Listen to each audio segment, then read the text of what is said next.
Ja, aan de ene kant wie hem wel verrast, vooral op het moment dat het nou gebeurde.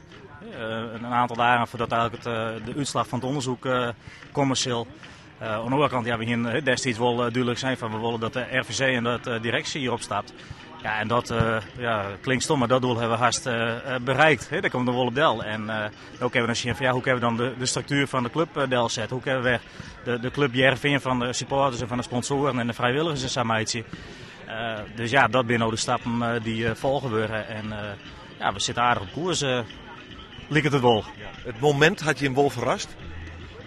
Ja, we vonden het moment dat we al verleden week al bekend maken van de uitslag van het onderzoek. Zal rond 26 juli zal dat bekend maken worden.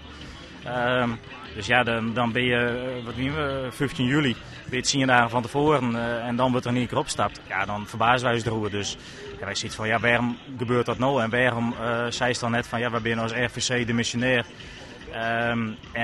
We doen nog wel uw taken, we ronden onze taken al.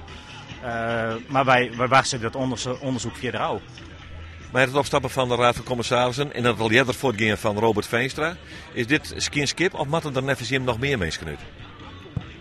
Nou, wij hebben destijds duidelijk zijn van de hele directie en de hele Raad van Commissarissen. Dus ja, dat hebben we destijds zijn. En uit het onderzoek zal ik naar voren komen van, is dat ook werkelijk zo? Wat is er nou werkelijk aan de hand en is het draagvlak?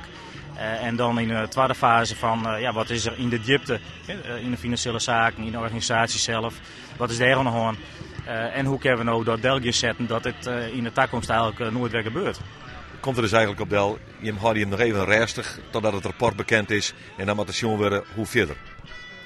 Nou ja, wij horen dus naar boetentijd rustig, maar wij zijn natuurlijk ook aan het zien van ja, waar maakt eigenlijk wat voor rol in spelen? Ik bedoel, daar willen wij ook graag bij belutsen wezen. Om te voorkomen dat er weer ontwikkeling gebeuren wat in het verleden gebeurd is. Dat willen we net weer.